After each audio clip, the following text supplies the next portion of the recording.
নমস্কার, আমি বৈশাখী। শিল্প সাহিত্য বাই বৈশাখী চ্যানেলে সকল শ্রোতা বন্ধুদের স্বাগত জানাই। আজ আপনাদের বলবো গল্প সুন্দরী বউ। প্রাপ্তবয়স্ক শ্রোতা বন্ধুদের জন্য সম্পূর্ণ ভিন্ন স্বাদের একটি গল্প পাঠ এবং লেখায় আমি বৈশাখী বিশ্বাস দেবনাথ। গল্পটি প্রথম থেকে শেষ পর্যন্ত শুনবেন। ভালো লাগলে অবশ্যই লাইক করবেন, কমেন্ট করবেন, শেয়ার করবেন এবং আপনাদের প্রিয় চ্যানেল শিল্প সাহিত্য বাই বৈশাখী সাবস্ক্রাইব করে বেল বাটন প্রেস করে পাশে থাকতে একদম ভুলবেন না। বন্ধুরা, শিল্প সাহিত্য বাই বৈশাখী এখন চলে এসেছে ইউটিউব মিউজিক পডকাস্টে। ইচ্ছে করলে আপনারা সেখান থেকেও গল্প শুনতে পারেন এবং আপনাদের ব্যক্তিগত মতামত আমার সঙ্গে শেয়ার করতে পারেন। আজ আপনাদের বলবো সুন্দরী বউ। অবশ্যই প্রাপ্তবয়স্ক শ্রোতা বন্ধুদের জন্য গল্প পাঠ এবং লেখায় আমি বৈশাখী বিশ্বাস দেবনাথ। যাদের ভালো লাগবে না তারা দয়া করে এড়িয়ে যাবেন। এই গল্পটি সম্পূর্ণরূপে কল্পনা প্রসূত, যদিও কিছু ক্ষেত্রে বাস্তব ঘটনার ছোঁয়া থাকতে পারে। এটি লেখকের কল্পনার সাথে মিশ্রিত একটি সৃষ্টিশীল উপস্থাপন। গল্পটি কোনো ব্যক্তি, ঘটনা বা প্রতিষ্ঠানের সাথে মিলে গেলে তা নিতান্তই কাকতালীয়। এই গল্প শুধুমাত্র বিনোদনের উদ্দেশ্যে তৈরি করা হয়েছে। গ্রামের প্রান্তে কুয়াশার চাদরে মোড়ানো ধান ক্ষেতের মাঝ দিয়ে মাটির রাস্তাটি আঁকা বাঁকা হয়ে এগিয়ে গেছে।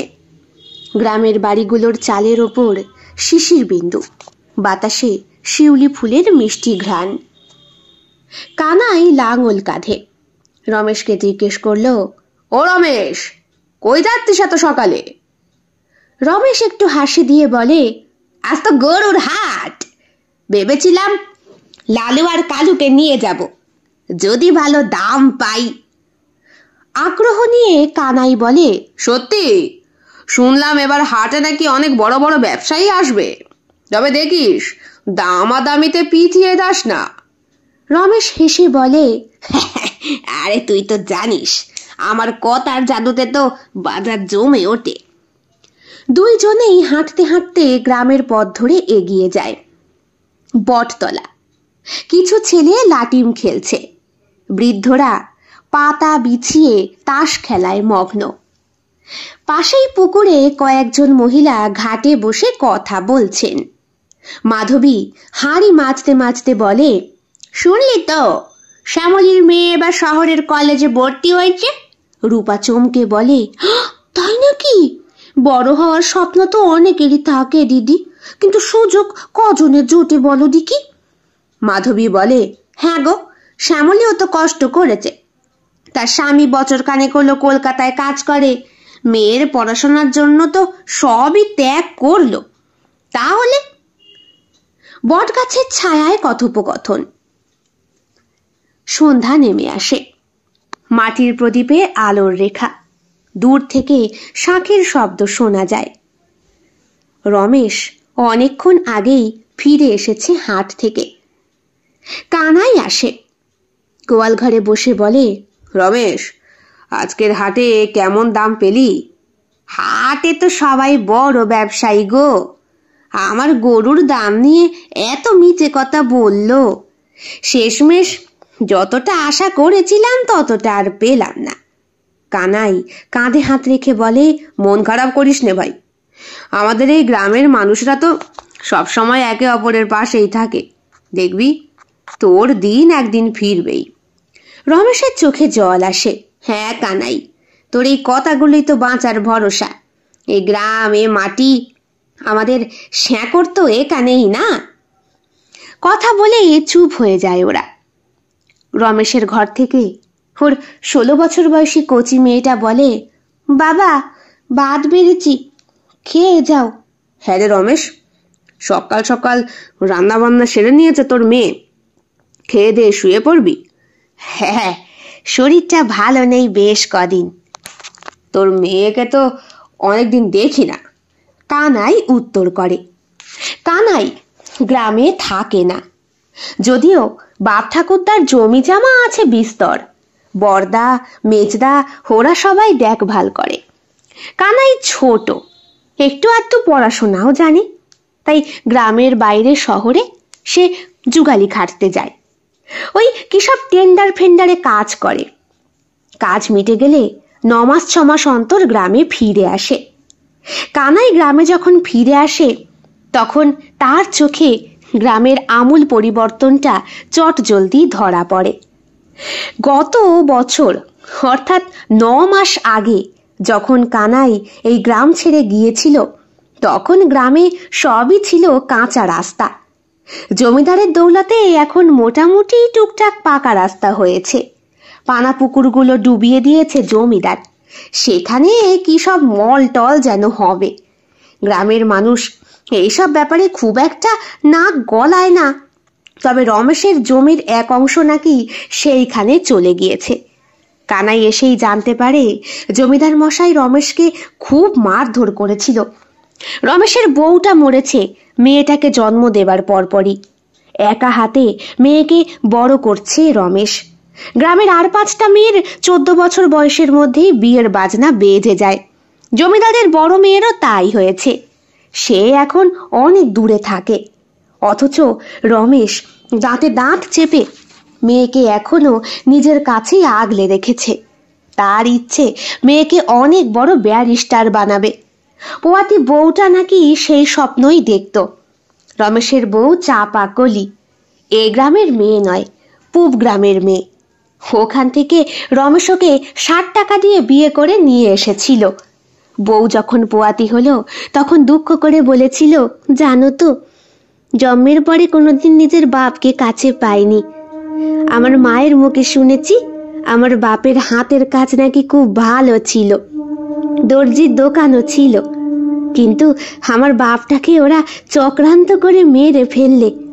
আমার মা কেস লড়তে গিয়েছিল, উকিল এসে আমার বাপের রেখে যাওয়া বাকি টাকা পয়সা আর জমি জামা সব কিছু গেরাস করে নিলে। চাপাকলির বয়স তখন 13 বছর, রমেশও 26 বছরের যুবক।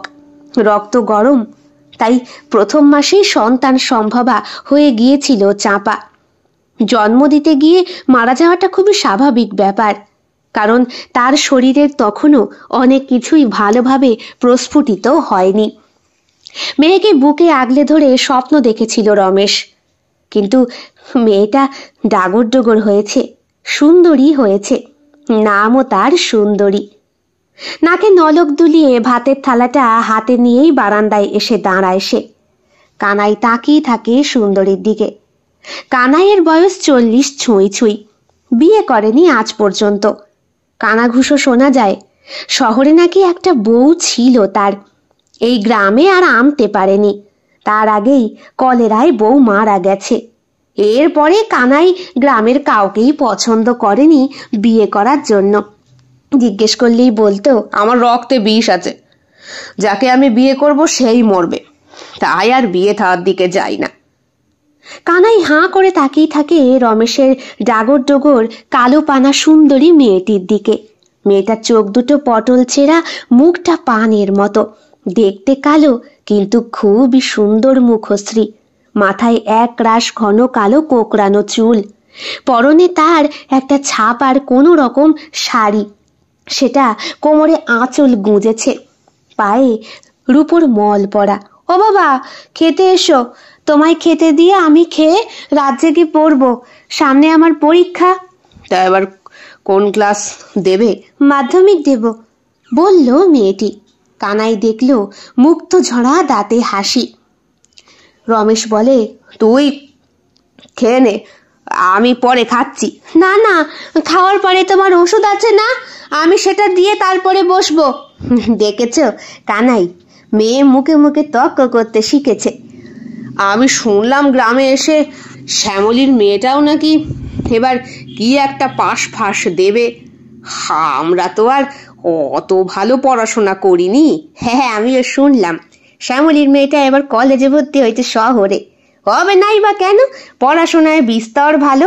আমার মেয়েটাকে সব সময় বলি, পড় পড়, ভালো করে পড়, তোর মরা মায়ের স্বপ্ন পূরণ করবি। কথা শোনে কই, সকাল হলেই বেরিয়ে পড়ে হেলতে দুলতে বান্ধবীদের সাথে, ফিরে আসে সেই দুপুরবেলা, এসে আমার জন্য দুটো রাত দেই। হঠাৎ রমেশের চোখের কোনাটা ভিজে ওঠে। কানাই ওর পিঠে হাত রেখে বলে, চোখে জল কেন, কি হয়েছে? আর বলো না, দুঃখের কথা কারে বলবো। মেয়েটা একা হাতে সব করে, এরপরে আর পড়ার সময় পায় কই। তার উপরে জমিদারের ছেলের নজর পড়েছে। সেই দিন তেঁতুলতলার মাঠে যাত্রা দেখতে গিয়েছিল, আমাকে এসে শাসিয়েছে। কানাই চুপ করে তাকিয়ে থাকে রমেশের মুখের দিকে। মেয়ে অনেকক্ষণ আগেই ঘরে চলে গিয়েছে। সাদে কি আর আমার মঙ্গলা আর গোদুলিরে বেঁচে দিলাম? গোয়াল ঘরের দিকে একবার তাকায় কানাই। যখন গিয়েছিল তখন কানাই দেখেছিল রমেশের অবস্থা এত খারাপ ছিল না। মেয়েটাকেও তখন বেশ ছোটই লাগছিল। 9 মাসে মেয়েটা অনেক বড় হয়ে গিয়েছে। কি সিদ্ধান্ত নিয়েছো তাহলে? আর কি করব, জমিদার বলেছে ওই খাজনার টাকা শোধ করতে না পারলে এইবার ওনার বড় ছেলের সাথে। বড় ছেলের সাথে? তোমার কি মাথা খারাপ? জমিদারের বয়সই তো 85 বছর হতে চললো, আর বড় ছেলের বয়স 55। এই কচি মেয়েটার সঙ্গে ওই বুড়ো লোকের বিয়ে মানায়? আমি কি করব কানাই, আমার হাত পা বাঁধা। ভাগে চাষ করি, এখন আমার আর করণীয় কি? তাই বলে তুমিও শেষ পর্যন্ত জমিদারের পদতলে? আমার কিছু করার নেই। রমেশ চলে যায় বারান্দায়। মেয়ের বেড়ে দেওয়া ভাত খাচ্ছে। সাদা ভাতে ছোট্ট ছোট্ট মায়া মাছের চচ্চড়ি, তাই দিয়েই পেট পুড়ে ভাত খেলো রমেশ। কানাই অনেকক্ষণ দেখলো সেটা। রমেশের বাড়িতে এতই বাড়ন্ত যে জিজ্ঞেস করারও উপায় নেই। রমেশ খেয়ে হাত ধুয়ে যখন শুতে যাবে, কানাই তোমার আর খেতে বলতে পারলাম না, আজ বাড়ন্ত ছিল। তোমার তো অবস্থা ভালো, তোমারে আর। না না, ঠিক আছে। তো তোমার মেয়েটা কোথায়? সুন্দরী, অসুন্দরী, ডাকলেন তিনি। বাবা, কি বলছো? পড়তে বসেছিলি? হ্যাঁ, অঙ্ক করছিলাম। ওই যে কানাই, ওর কাছে যা, তোকে ডাকছে। ও, কানাই কাকু। মেয়ে এগিয়ে যায়। সুন্দরী পা ছুঁয়ে প্রণাম করতে গেলে কানাই তাকে বাধা দিয়ে বলে, তোমার পড়াশোনা করার খুব ইচ্ছে, তাই না? হ্যাঁ, বিস্তর। কিন্তু কি? আসলে পায়ে হেঁটে গ্রামের বাইরে অনেক দূর সকালবেলা টিউশনি করতে যেতে হয়। আর বাবা ভাবে আমি বোধহয় বান্ধবীদের সাথে সময় নষ্ট করি। কি করব, সারাদিন পড়ার সময় পাই না। ঘরে এসে গরুর গোয়ালে ঢুকে দুধ দুইয়ে গোবর তুলে সারা ঘর মুছে টুছে বাসন পরিষ্কার করে। থাক, তোমার পড়ার ইচ্ছা হয় পড়ো। তোমার বাপকে বলো একটা দাইমা রেখে দিতে। হাসালে কানাই, বাপ বেটির নিজেরই সংসার চলে না? মেয়ে আমার লক্ষ্মীমন্ত, তাই মাস ফুরন্তর আগেই আমায় জানান দেয়। অথচ আমাকে জানান দেওয়ার দিন 15 পরে আমি আনাজপাতি আনার বন্দোবস্ত করতে পারি। কিন্তু ওই দিন 15ই মেয়ে আমার ঠিক চালিয়ে নেয়, মুষ্টি চাল মেপে রাখে যে। কানাইয়ের চোখটা কেমন যেন জ্বলে ওঠে। মুষ্টি চাল? হ্যাঁ, এখন আর কে রাখে বলো? জামা, তুই গিয়ে পড়, বলল রমেশ। কানাই, তুমি কি আর একটু বসবে? বলছি একটু হুঁকো ধরাবো? বাবা, তোমার না শ্বাসকষ্ট হয়, দেখেছিস? মেয়ে আমার সর্বজ্ঞানে গুণী একেবারে। না না, আমি বরং আসি। তা কানাই, এখন কদিন এখানে রয়েছ তুমি? বেশি দিন নয়, দিন 15 হয়তো। আর কি, দিন 7 পরে জমিদারের খাজনার দিন। যদি না দিতে পারি, আমার মঙ্গলা আর গোধূলিরে বেচে দিয়েছি। ওদের কচি বাচ্চাগুলো এখনো দুধ খায়। গোয়াল ঘরে ওদের খেতে দিয়ে এসেছি, হয়তো খায়নি এখনো। জানি না ওদেরকেও বেচতে হবে কিনা। তাহলে আমার গোহাল ঘরও শূন্য হবে, আর না হলে আমার লক্ষ্মী আমার ঘর থেকে বিদায় হবে। মেয়ে জানে? জানে, সব জানে। কিছু বলে না? কি বলবে, বলার মতো ক্ষমতা আছে? যার বাপের টাকা নেই তার মেয়ের আবার অত কথা আসে কোত্থেকে? চোখের জলটা মুছে নেয় রমেশ। সকাল সকাল উঠতে হবে, আমি শুলুম। হ্যাঁ, আচ্ছা। এরপরে কানাই নিজের বাড়ি ফেরার পথ দেখে। রাস্তা দিয়ে আস্তে আস্তে পাঁচু চায়ের দোকানের সামনে দাঁড়ায়। এখানে অনেক পুরুষ মানুষ বসে জটলা পাকাচ্ছে। নিজেদের মতো নিজেরা গাল গল্প করছে। পরনিন্দা পরচর্চা পুরুষরাও করে। তাই হচ্ছিল। শ্যামলীর মেয়েটা, ও তো 12 ভাতারি মেয়ে ছেলে, কলেজে নাকি পড়বে। হ্যাঁ, বলি মেয়েদের অত বয়সেও বিয়ে হলো না, কলেজে পড়বে, তাহলে বোঝো মেয়ে কিরকম পরচাটা জাত। কানাইয়ের কথাটাই খুব গায়ে লাগে। কানাইয়ের চেহারা হৃষ্টপুষ্ট, উচ্চতা প্রায় 6 ফুটের কাছাকাছি। তার ওপরে শহরে কাজ করে বলে অনেকেই তাকে বেশ মান্যগণ্য করে। আবার গ্রামের পুজো হলে কানাইকে স্পেশালি নিমন্ত্রণপত্রও পাঠানো হয় উদ্বোধন করার জন্য। জমিদারের পাশে বসার জন্য কানাইকেই দেখা যায়। তার সোজা সাপটা কথা এবং মুখের ভাষাকে আর হাতের কিলগুতোকে অনেকেই ভয় করে। কানাই বলল, একটা চা। কানাই আসার সাথে সাথেই সবারই সমালোচনাটা গেল থেমে। আরে কানাই যে, বয়স তো কম হলো না, এইবার তো বিয়ের বাজনা বাজা নাকি, আমরাও খাই। তা শুনেছিলাম শহরে নাকি তুই বিয়ে করেছিলি। কানাইকে হাতে চা দিয়ে যায় দোকানদার, একটা লেরো বিস্কুট। কানাই চায়ে চুমুক দিয়ে বলে, চাটা খুব ভালো হয়েছে। বিয়ে থাওয়া করার মতো ইচ্ছে আছে, ভালো মেয়ে পাই কই। সেইখানেই বসেছিল ঘটক মশাই, দাঁত বের করে বাঁদরের মতো গা চুলকাতে চুলকাতে বললেন, কানাইয়ের তো মাসে রোজগার বেশ মোটা টাকা, ভালো কাজ, এটা আমার হাতে মেয়ে আছে। না না, ওসব মেয়েটাই বিয়ে করব না, আমি এই গ্রামের মেয়েদেরই বিয়ে করব। লাফিয়ে ওঠে চায়ের দোকানদার, তারও একটা মেয়ে আছে। আমার মেয়েটা ভালো কানাই। কত বয়স হলো? এই 11তে পা দিল। কানাই ইচ্ছে করছিল তার উঠে 2 ঘা কষিয়ে মারতে, নিজেকে সামলে বলল, মেয়ে তো এখনো বাচ্চা, এখনো তার নিজেরই দুধ খাবার বয়স। আর এগুলো তুমি কি বলছো? গ্রামে চলে, শহরও সব চলে না। আর এই কচি মেয়েকে বিয়ে করে নিয়ে পুলিশে কেস খাবো নাকি আমি? এরপরে আর কথা বাড়ায় না চা দোকানদার। গ্রামের অন্য পুরুষরাও যে যার মতো জায়গা পরিষ্কার করে মানে মানে কেটে ওঠে, কারণ কানাইয়ের সাথে যুগ দিতে কেউই পেরে ওঠে না। তার শ্যামলীর মেয়েকে নিয়ে কি কথা হচ্ছিল? কি কথা আর হবে, আমাদের গ্রামের মেয়েরা কত ভদ্র সভ্য, আর এই শহরের মেয়েটা, ওই শ্যামলীর মেয়েটা কি উচ্ছন্নে গেছে।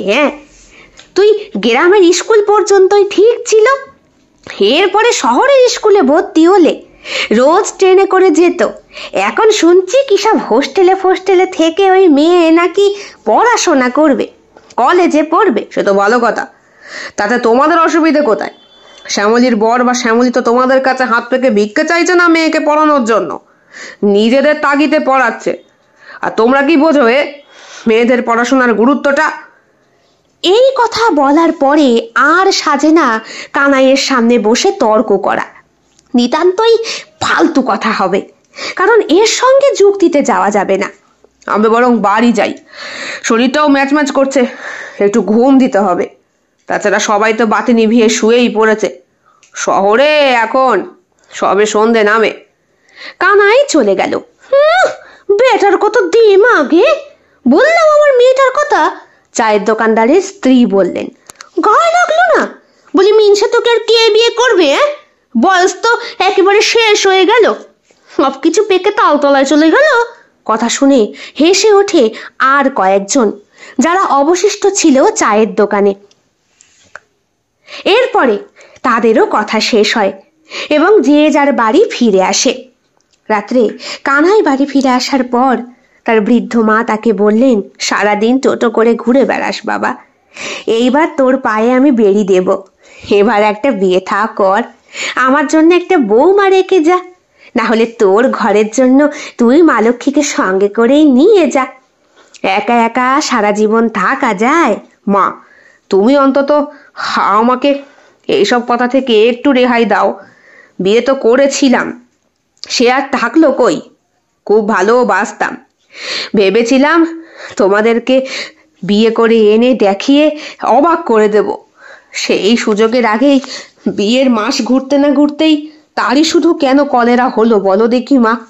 আমার সঙ্গেই তো সে থাকতো, কই আমার তো হলো না। ওটা তোর ভাগ্য বাবা। তাছাড়া আমরা সবাই জানতাম তোর মাঙ্গলিক দোষ আছে। তাই বলে একটা মেয়ের ওপর দিয়ে সেই মাঙ্গলিক দোষ কাটবে মা? কেন কেন বলো তো? অত শত জানি না, তুই বিয়ে করবি কিনা বল।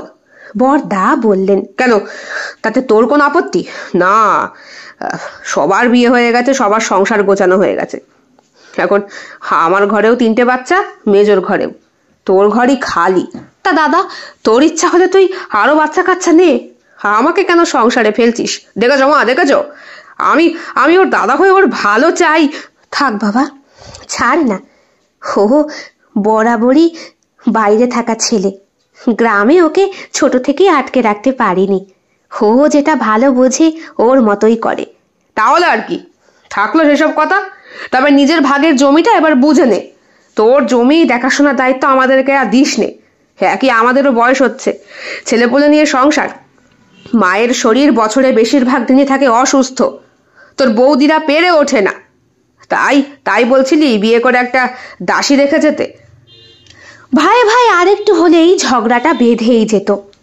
মা জীবিত ছিলেন, বললেন থাক, আমার কানাইয়ের জমি তোদের আর পাহারা দিতে হবে না। আমার জমি আর কানাইয়ের জমি আমি জমিদারের কাছে বেচে দেব, তারপর সেই টাকা নিয়ে আমি বৃন্দাবন ঘুরতে যাব। ও মা, এ আবার কি কথা? তোমার জমি কেন শুধু শুধু ঠাকুরপোই পাবে?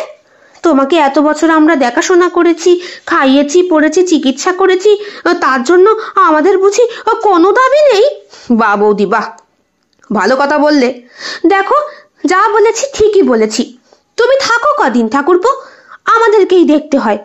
তাছাড়া মেজো পোয়াতি, ও পারবে না। না না দিদি, কি বলো? মা মরলে মায়ের জায়গাটুকুর ওপর আমারও ভাগ আছে। এক কথায়, 2 কথায়, 3 কথায় অশান্তি চরমে পৌঁছানোর জোগাড়। কানাই বলে, এই জন্যই শালা গ্রামের বাড়িতে আসতে চাই না, আমার ওই শহরই ভালো। মা, ছোটবেলা থেকে এই কারণের জন্যই আমি সবার থেকে দূরে দূরে থেকেছি। ভালের সম্পত্তি, তোরা ভোগ কর বলে কানাই গিয়ে শুয়ে পড়লো তার ঘরে।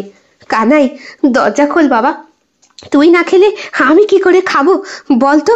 এই একজন মানুষের জন্যই যেন গ্রামে এসে থাকতে বাধ্য হয় কানাই। বাকিটা তো সবসময় সম্পত্তি নিয়েই।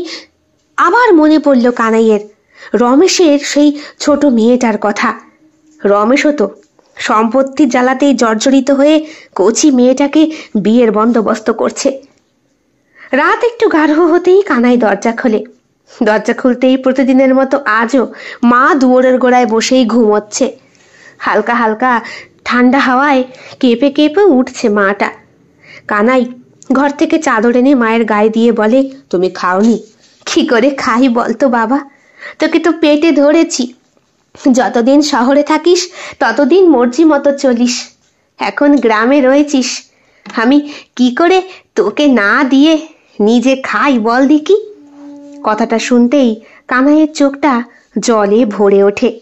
চলো, দাও, খেতে দাও, আমি খাবো। খাবি তো? মা, আমার একটা শর্ত আছে। কি? খাইয়ে দিতে হবে এই তো? কানাই বলে, মা, তোমার মতো কেন কেউ হয় না বলো তো, যে আমার মনের কথা একবারে বুঝে যাবে, আমাকে খাইয়ে দেবে, আমি দুঃখ পেলে যে সঙ্গে সঙ্গে বুঝে যাবে। আছে বাবা, এমন কেউ তোর জন্য নিশ্চয়ই আছে। ভগবান ঠিক তার সাথে তোর দেখা করাবে। কবে করাবে মা? যাও দেখা করালো তাও ভগবান ছিনিয়ে নিল, আর কবে? মায়ের হাতে কোনো রকম দুটো খেলো কানাই। বলল, আমা, আজ তোমার ঘরে তোমার কাছে ঘুমোই? ঘুমো বাবা, ঘুমো। কানাই মনে মনে স্থির করেই ফেলেছে ভোরের বাসেই বেরিয়ে যাবে। মা কাছে থাকলে তাও একটু ঘুমটা হবে। আর মায়েরও যদি কানাই পাশে না শোয় সারা রাত ঘুম হবে না।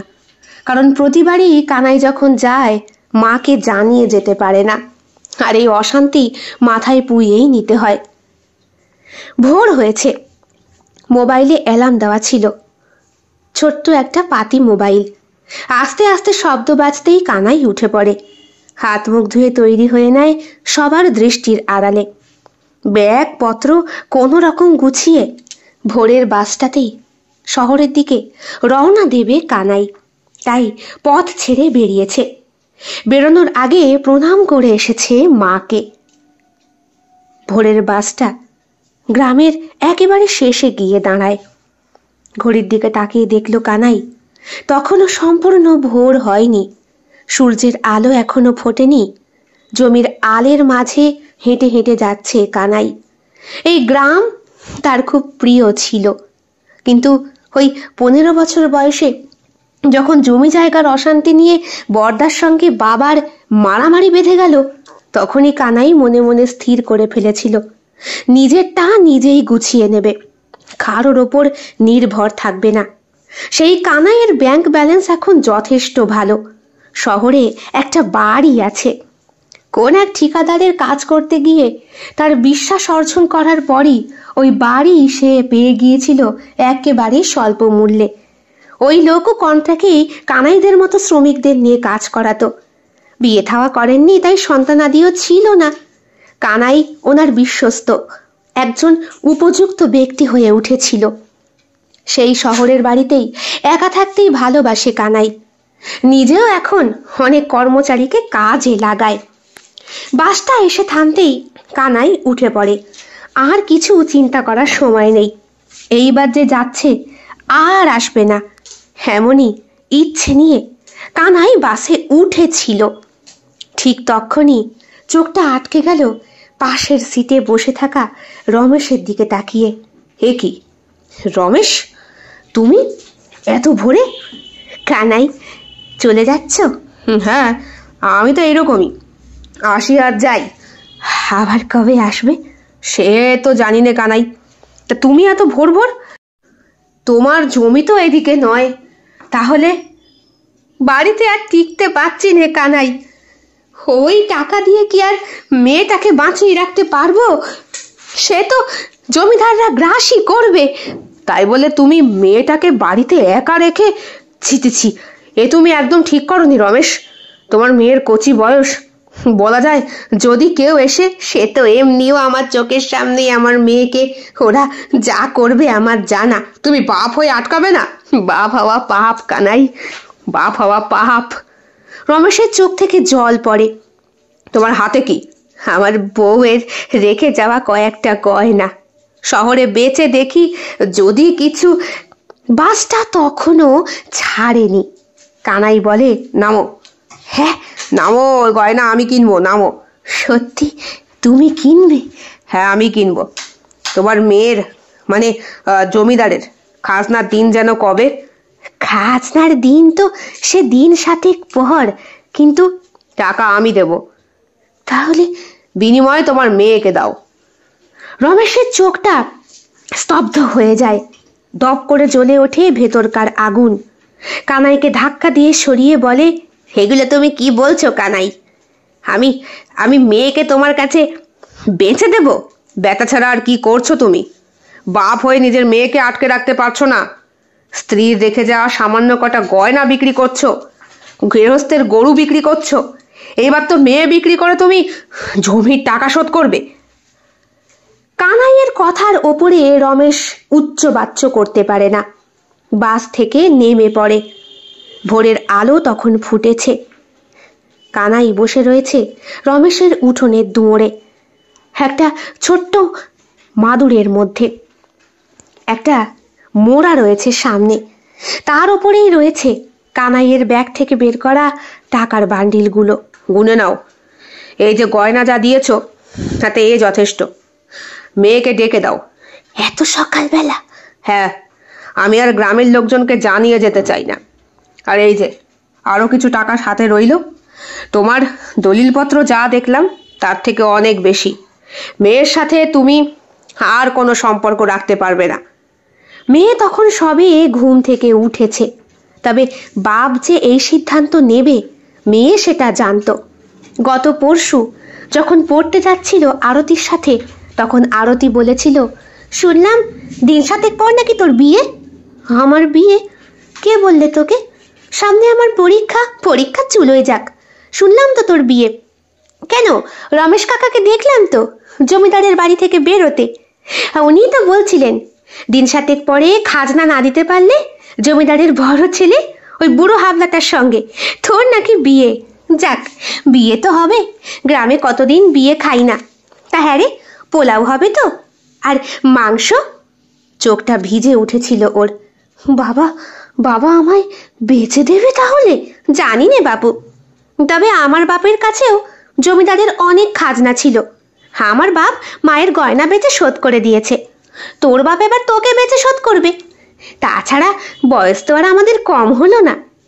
আমারও তো পরীক্ষার আগেই বোধহয় বিয়ে হয়ে যাবে, কিন্তু তার আগে যে তোর হবে হে আমার জানা ছিল না। তারপরে আরতি চলে যায়। বাড়িতে এসে জিজ্ঞেস করেছিল বাবাকে, বাবা, আমি শুনলাম জমিদারের বড় ছেলে ওই হাবলার কাছে টাকার বিনিময়ে তুমি নাকি আমায় বেচে দিচ্ছ। রমেশ রেগে গিয়েছিল, রক্তবর্ণ চক্ষু নিয়ে বলেছিল, মেরে তোমার সব কটা দাঁত ফেলে দেবো আমি। যাও গিয়ে ঘরের কাজ করো। অলক্ষী একটা, জন্মের পরে নিজের মাকে খেয়েছিস, আমার জমি জামা সব খেয়েছিস, আমার গরু দুটোকে খেলি, এবার আর কি চাস তুই? আর কোনো উত্তর দেয়নি সুন্দরী। মুখ বুঝে বাবার ভৎসনা শুনেছিল সে। এই মুহূর্তে দৌড়ে দাঁড়িয়ে সে বলে, তুমি তুমি আমাকে সত্যি সত্যি বিক্রি করে দিলে বাবা? ঘুরে তাকায় কানাই। পরনের কাপড়টা ভালো করে পরা নেই, মাথার চুল আলু থালু, রাতের ঘুমের রেশ এখনো চোখের কোটরে লেগে রয়েছে। হালকা কাজলে জায়গাটা লেপটে। তাড়াতাড়ি তৈরি হয়ে নাও, আর কিছুক্ষণ পরই 5:30টার বাসটা আছে, ওটাতেই চলে যাব। ছি, আমি বুঝতে পারিনি তুমি যে এইভাবে। ভৎসনাটা এবার বাবাকে নয় কানাইকে উদ্দেশ্য করে করলো সে। শোনো, যাওয়ার আগে নিজের যাবতীয় জিনিসপত্রগুলো গুছিয়ে নিও। কানাই বলতে পারল না, তোমার বইপত্র আর সব কিছু। গ্রামের অনেক দূরের একটা হাই স্কুলে পড়তো সে। শহরে চলে গেলে এই গ্রামের মাটিতে এসে আর পা রাখবে কি করে? আমি এই কাপড়েই যাব, আমি বাপের কাছ থেকে কিচ্ছু নেব না। আমার বাপ আমার যাবতীয় জিনিসগুলো বেঁচে খাক। রমেশের চোখে তখনও জল। কানাইয়ের কাছে এসে সে বলে, আমি তৈরি, চলো আমায় নিয়ে। কানাই ওর হাতটা শক্ত করে ধরে, পিঠে ব্যাগটা রাখে এবং পরবর্তী বাসে উঠে পড়ে সুন্দরীকে নিয়ে। বাস ছুটে চলেছে। সুন্দরীর চোখ থেকেও টপ টপ করে জল গড়িয়ে পড়ছে। যেতে হবে প্রায় 6 ঘন্টার জার্নি করে। 8টা নাগাদ একটা ধাবার সামনে এসে বাসটা থামে। কানাই বলে, কিছু খেয়ে নাও, সকাল থেকে না খাওয়া। আমার অভ্যেস আছে না খেয়ে থাকা, তুমি খাও। মনে এক রাশ অভিমান সুন্দরীর। মনে মনে সে ভেবেছিল, কানাইকে অন্যরকম ভালো মানুষ, অন্তত শহরে মানুষটা থাকে, শহরের আদব কায়দা জানে। সেখানকার মেয়েরা যে কত বেশি বয়সে বিয়ে হয় সেটাও হয়তো জানে, কিন্তু না, এরা সবাই একরকম, এরা সবাই ভোগ করতে ভালোবাসে। এরপরে বাস যখন এসে থামলো তখন অনেকটা বেলা গড়িয়েছে। নেমে ট্যাক্সি ধরে নিজের গন্তব্যে পৌঁছাতে লাগলো আরও 1 ঘন্টার কাছাকাছি। বাড়ির সামনে এসে চাবি দিয়ে দরজা খুলতেই এই প্রথম কিছু বলল সুন্দরী। এ কি তোমার বাড়ি? হ্যাঁ। কোনো সন্দেহ আছে? বড় বাড়ি, ভালো। হ্যাঁ, এবার থেকে এ বাড়ি তোমার, তুমি আর আমি থাকবো। বলছি, আমাদের তো এখনো বিয়েটা হয়নি, তুমি কি আমাকে শুধু রক্ষিতা হিসাবেই রাখবে নাকি? এই মেয়ে, একদম চুপ, চুপ করে ঘরে যাও। ধমকের সুরে কথাটা বলে কানাই। কানাইয়ের বয়স আর রমেশের বয়সের খুব একটা তফাৎ নেই। কেঁপে ওঠে সে। ঘরে ঢুকেই দরজাটা বন্ধ করে দেয় কানাই। ঘরে আনাজপাতি সেরকম কিছু নেই, আমি পরিষ্কার হয়ে নিয়ে আসছি। কিচ্ছু করতে হবে না তোমার রান্না বান্না, তুমি শুধু স্নান করে পরিষ্কার হও। ট্যাঙ্কিতে জল আছে, কল ছাড়লেই জল পড়বে। সুন্দরীর মনের অবস্থা মোটেই ভালো না। সে বলে, যত সব, সেই তো রাতে এসে তুমি। এইবার কানাইয়ের মাথা হয়ে যায় গরম। সে আগিয়ে গিয়ে সুন্দরীর গালের মধ্যে ঠাস করে একটা চড় মেরে বসে। সুন্দরী গালে হাত দিয়ে বলে, আমার বাবা আমাকে কোনোদিন মারেনি, মুখেই বকতো। তুমি বাড়িতে এনেই আমায় মারলে। আমি জানি তুমি আমাকে কিভাবে রাখবে। শাড়ির আঁচলটা মুখে গুজে কাঁদতে থাকে মেয়েটা। নিজের হাতটাকেই নিজেরই কামড়ে খুবলে খেয়ে নিতে ইচ্ছে করছিল কানাইয়ের। অনেক কষ্টে নিজেকে সামলে সুন্দরীর কাঁধে হাত রেখে বলল, স্নান করে পরিষ্কার হও, জামা কাপড় আছে, দিচ্ছি। ও, এর আগেও বুঝি এই বাড়িতে কোনো মেয়ে ছেলে থাকতো? সুন্দরী গলা চড়িয়েই জিজ্ঞেস করে। ঠিক তখনই কানাই কানাই কানাইয়ের নিজের যে সমস্ত শ্রমিকরা কাজ করে তাদেরই মধ্যে কেউ। কে? ও, সিদ্ধার্থ। কি ব্যাপার? বলছি, তুমি তো কতদিন বাড়ি ছিলে না, কাজ এসছে তো একটা। হ্যাঁ হ্যাঁ, আমি যাচ্ছি। ঘরে মেয়ে ছেলের গলা পেলাম, বিয়ে থাকা করেছো নাকি? কানাইয়ের গাল দুটো লাল হয়ে ওঠে। হ্যাঁ, ঠিক বুঝেছি। তাহলে কিন্তু একটা দাওয়াত দিতেই হবে। সে না হয় দেবক্ষণ, এখন একটু ব্যস্ত আছি। সে তো ঠিকই, নতুন বউ থাকলে মানুষ ব্যস্তই থাকে। কানাই চলে আসে, এসে দেখে সুন্দরী ঘরে নেই, বোধহয় বাথরুমে গিয়েছে স্নান করতে। বেশ কিছুক্ষণ পর সুন্দরী বেরিয়ে আসে। কানাই জামা কাপড় রেখেছে বিছানার ওপরে। 4টে ঘর আছে, দোতলা নয় একতলায়। ছাদ আছে, রান্নাঘর, ঠাকুর ঘর আর 2টো শোবার ঘর। একটা শোবার ঘর পরিপাটি করে সাজানো, আর একটা শোবার ঘর অগোছালো। ওই পরিপাটি করে সাজানো ঘরটাতেই কানাই সংসার পেতেছিল 1 মাসের। তারপরই বউ কলেরায় মরে। এই রান্নাঘরে বউটা বেশি দিন রান্নাও করতে পারেনি। সুন্দরীকে নিজের বউয়েরই ব্যবহার করা জামা কাপড় বার করে দেয়। এই যে, এইগুলো পরে নাও, তোমার তো জামা কাপড় ভিজে। সুন্দরীর কাপড় সত্যি তখন ভিজে। সে বলে, এগুলো কার? আমার বউয়ের। মানে? তোমার আগে আমার একটা বউ ছিল, কলেরায় মরেছে। পরে নাও এগুলো। ও, এবার তাহলে এই কাপড়গুলো পরিয়ে আমাকেও তোমার। এই মেয়ে, সকালে একটা চড় খেয়ে হজম হয়নি, আর একটা দেব? আর কোনো উত্তর দেয় না সুন্দরী। ঠোঁটটা কেঁপে ওঠে, কারণ কানাইয়ের থাপ্পড় যথেষ্ট শক্ত ছিল। গালে 5 আঙুলের দাগটা এখনো স্পষ্ট। সুন্দরী লক্ষ্মী মেয়ের মতো কাপড় চোপড় পরে নেয়। কানাইও ততক্ষণে ফ্রেশ হয়েছে। বাজারের ব্যাগটা হাতে নিয়ে বলে, চা করতে পারো? যাও, রান্নাঘরে চা পাতা, চিনি সব আছে, বাসনপত্র ধোয়া আছে। আমার একার সংসার হলে কি হবে? আমি ওকে বিয়ে করে সব গুছিয়ে নিয়েছিলাম, কিন্তু ভাগ্যে। তোমার গ্রামেও তো বাড়ি আছে। ও বাড়ি আমি বাড়ি বলে মনে করি না। ওটা বাড়ি না, ওটা হাট আর শ্মশান। মা যে কদিন সে কদিনই যাবো ওই বাড়ি। তারপরে ওই বাড়ি আমার বর্দা আর মেজদা খাক। মনের মধ্যে একরাশ ঘৃণা নিয়ে কানাই কথাটা বলেই ফেলল। সুন্দরী চা করতে গিয়ে বাঁধিয়ে দিয়েছে চিৎকার। এখানে চা করা যায়? আগুন নেই, ঠাগুন নেই। ওহ, মূর্খ মেয়ে মানুষ, মনে মনে বলে কানাই।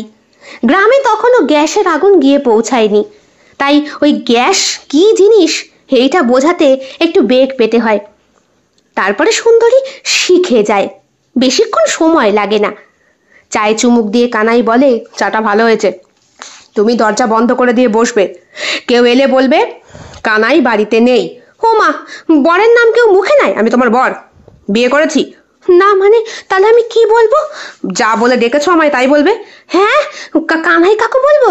হে বাবা, গ্রামের সবাই যদি জানতে পারে আমি কাকুর সাথে ভেগেছি, তাহলে আবার দেবো একটা থাপ্পড়। সুন্দরী নিজেকে আবার সামলে নেয়। কানাই বেরিয়ে যেতেই, দরজাটা বন্ধ করো। সুন্দরী লক্ষ্মী মেয়ের মতো দরজা বন্ধ করে। 8 ঘন্টা মতো পরে ফিরে আসে কানাই। বাজার দেখে সুন্দরীর মাথায় হাত। সব কিছু আছে।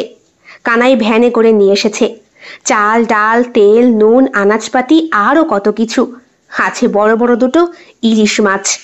এত বড় মাছ আমরা 2 জন মানুষ খাবো কি করে? ফ্রিজ আছে, ফ্রিজ। সে আবার কি? মানে ওর মধ্যে জিনিসপত্র অনেক দিন ঠিক থাকে। ও, বইয়ে পড়েছি। হ্যাঁ, ওই জিনিসটাই। এরপরে সুন্দরীকে সবটা বুঝিয়ে দেয় কানাই। দুপুরে 2 জনে একসাথে রান্না বান্না করে। যাক, সুন্দরীর আড়ষ্টতা অনেকটাই কমেছে। সন্ধ্যের দিকে সুন্দরীকে নিয়ে সঙ্গে বেরোয় কানাই। আর মার্কেটে যেতেই তো পড়তে হয় বন্ধু বান্ধবের কপ্পরে। আরে বিয়ে করেছো, দাওয়াত হলো না।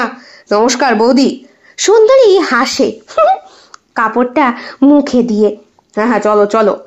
তারপরে কানাই ওকে পছন্দ মতো কাপড় চোপড় কিনে দেয়। একটা বইয়ের দোকানের সামনে এসে সুন্দরী দাঁড়িয়ে পড়ে। কানাই বুঝতে পারে ওর মনের কথা। ঘরে চলো, দেরি হয়ে যাচ্ছে। হ্যাঁ, এই তো। রাতের খাওয়া দাওয়া সেরে সুন্দরী চুপ করে ঘরের মেঝেতেই দাঁড়িয়ে। কানাই ঢুকে দেখে। হে কি, দাঁড়িয়ে রয়েছো কেন? শুয়ে পড়ো। মানে মানে বুকের আঁচলটা সামনে থেকে সরিয়ে দিয়ে সুন্দরী বলে, তুমি তুমি যা চাইছো নিতে পারো, কিন্তু আমার মনে হয় আমার হাতের একটা রাম থাপ্পড় খেয়েও তুমি শুধরাওনি। চুপ করে শুয়ে পড়ো, পাশের ঘরে গিয়ে ঘুমোচ্ছি। হ্যাঁ, আমি একা ঘুমোতে ভয় পাই। ও ঠিক আছে, আমি এখানেই ঘুমোচ্ছি। কানাই শুয়ে পড়ে বিছানার এক কোণে, সুন্দরী আর একদিকে। কানাইয়ের নির্ঘুম রাত কাটে। বিয়ে করেছিল কত স্বপ্ন নিয়ে, ভালোবেসে। বউটা একটা গরিব ঘরের মেয়ে ছিল। বাপটা মুদি দোকানদারের কাছে ধার করে মরেছিল। কানাই ওই মুদি দোকানদারের বাড়িতেই তখন ঠিকাদারের কাজ করত। লোকটাকে দেখে এতই দয়া হয়েছিল যে ওনার বাড়িতে যাওয়া, যাতায়াত করা আর এই মেয়েটার সাথে পরিচয় হওয়া। মেয়েটা বরাবরই রুগ্ন প্রকৃতির ছিল, কিন্তু কানাইয়ের মায়ের মতো ছিল। কানাই না খেলে তাকে ভাত মেখে খাইয়ে দিত। হাঁ করার আগেই মনের কথা কিভাবে যেন বুঝে ফেলতো। 1 মাসের সংসারেও রেশ কাটেনি এখনো। ঘুমের ঘরে হঠাৎ সুন্দরী কেসে ওঠে। কানাই তাকে বসিয়ে জল খাওয়ায়। সুন্দরীর চোখে তখনও জল। ঘুমাওনি? স্বপ্ন দেখলাম আমি মাধ্যমিকে সেরা হয়েছি, আর ওইসব স্বপ্ন তো আর কখনোই পূর্ণ হবে না। ঘুমিয়ে পড়ো। শুয়ে পড়ে সুন্দরী। পরের দিন সকালে ঘুম থেকে ওঠে। কানাই অনেক আগেই উঠে পড়েছে। রান্নাঘরে খুটখুট শব্দ। হাত মুখ ধুয়ে দেখে চা প্রস্তুত। এ কি, তুমি চা করলে কেন? আমি করব। না, তুমি চা করবে না। মানে? তুমি আজ আমার সঙ্গে এক জায়গায় যাবে। আমি জানি তো, বিয়ে করবে তো জানি। আমার বাপকেই যখন আমি ভরসা করতে পারিনি, যে কিনা তার মেয়েকে বিক্রি করতে পারে। এই মেয়ে, একদম চুপ। চুপচাপ শাড়িটা পাল্টে ফেলো। কালকে যেটা কিনে এনে দিয়েছি, ওই যে সাদা আর কালোর মধ্যে। হে বাবা, বিয়ে করতে যাব সাদা কালো শাড়ি পরে? কেন? এইবার কানাইয়ের আরও রাগ হয়।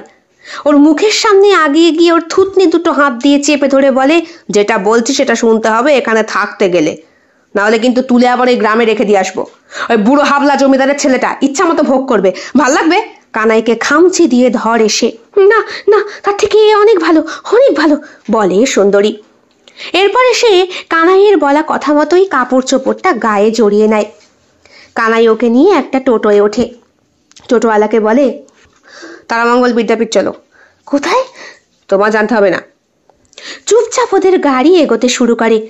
সুন্দরী দেখে একটা স্কুলের সামনে এসে দাঁড়িয়েছে।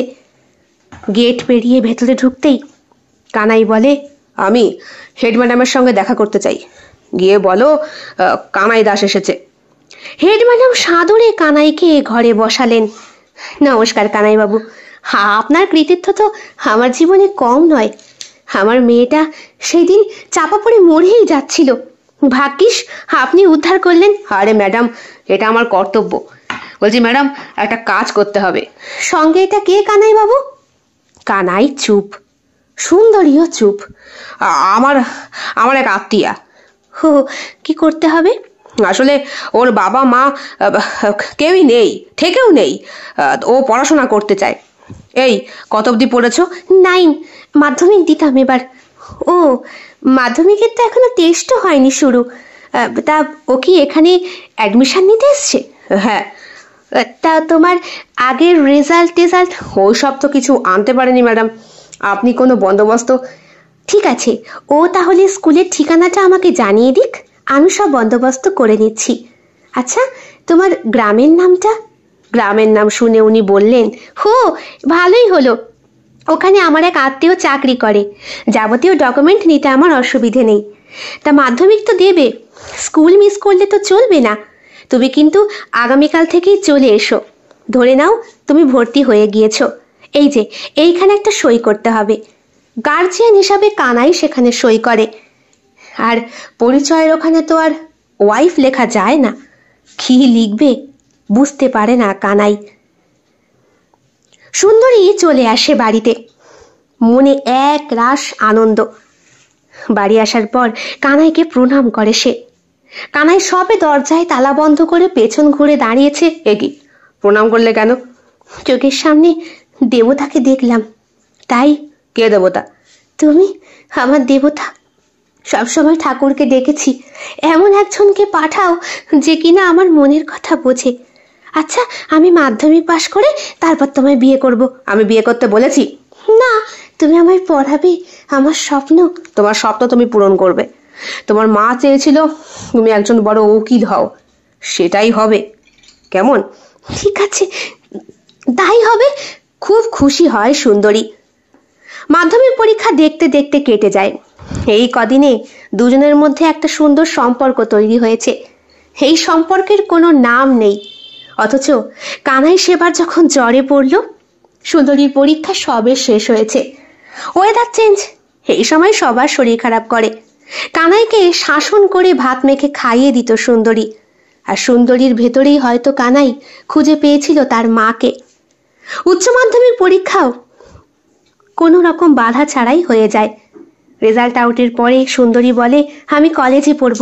নিশ্চয়ই, সে বন্দোবস্ত আমি করে দিয়েছি। তুমি শুধু মন দিয়ে পড়াশোনা করো। আচ্ছা, আমাদের এই সম্পর্কের নাম বুঝি? নাম? কিসের নাম?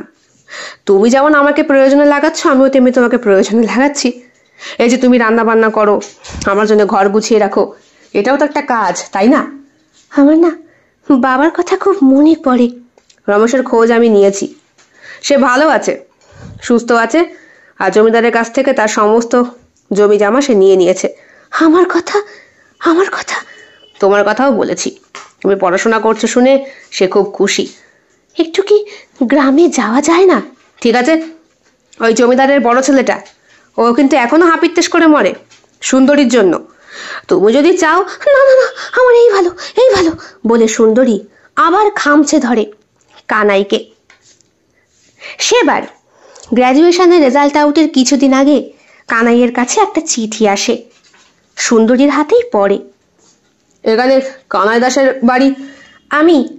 আপনি? আমি ওনার পরিচিত, কাছেরই লোক। বলুন। এখানে একটা সই করুন, ওনার নামে একটা চিঠি আছে, ওনার বরদা পাঠিয়েছে। চিঠি? কিসের চিঠি? চিঠি পড়ে জানতে পারে সুন্দরী কানাইয়ের মা বেশ কয়েক বছর আগেই মারা গেছে। কানাইকে ওরা খবর দেবার প্রয়োজন বোধ করেনি। এখন মায়ের যে জমি জায়গাটুকু আছে সেইটুকুও তারা আত্মসাৎ করতে চায়, আর কানাইয়ের জমিটাও তারা বিক্রি করতে চায়। কানাইকে সেই জন্য দরকার একবার হলেও গ্রামে যেতে। সুন্দরীর মনের ভেতরে কেমন একটা জিদের সৃষ্টি হয়। কানাইকে সে জানায় রাত্রে খেতে বসে, তোমার বাড়ি থেকে একটা চিঠি এসেছে, ওই গ্রামের লোকজন, তোমার মা নাকি মারা গেছে অনেক বছর আগে। খাওয়া বন্ধ হয়ে যায় কানাইয়ের। কি বলছো? সে চিঠি কোথায়? ঘর থেকে চিঠিটা দেখায় সুন্দরী, এবং চিঠি পাবার পরের দিনই সকালবেলা সুন্দরীকে না জানিয়ে কানাই রওনা দেয় গ্রামে। শুধু রেখে গিয়েছিল একটা চিঠি। তোমার যাবতীয় কাগজপত্র সব রয়েছে। তুমি ওকালতি পড়তে চেয়েছিলে, গ্র্যাজুয়েশনের পরে পড়তে পারো, কোনো অসুবিধা হবে না। লোকজন বলা আছে, আমি এখানকার কাজ মিটিয়ে তারপর ফিরব। এরপরে সুন্দরীর জীবনটা একটু অন্যরকম ভাবে কাটে। সুন্দরীকে দেখাশোনা করার জন্যে লোক রেখে গিয়েছিল কানাই।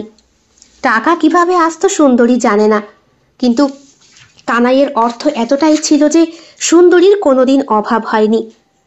গ্র্যাজুয়েশন পড়তে পড়তে সুন্দরীর সাথে পরিচয় হয় রাহুলের। সেও তার সাথে পড়াশোনা করছে। সুন্দরীর মিষ্টি মুখ আর সুন্দর ব্যবহারে রাহুল প্রেমে পড়ে তার। ওরা যেবার ল পাশ করলো এবং উকিল হলো, সেই বাড়ি রাহুল ঠিক করেছিল সুন্দরীকে প্রপোজ করবে। সুন্দরী, তোমাকে আমার একটা কথা বলার আছে। বলো। তুমি সবসময় তোমার এই চোখ দিয়ে কাকে খোঁজো বলো তো?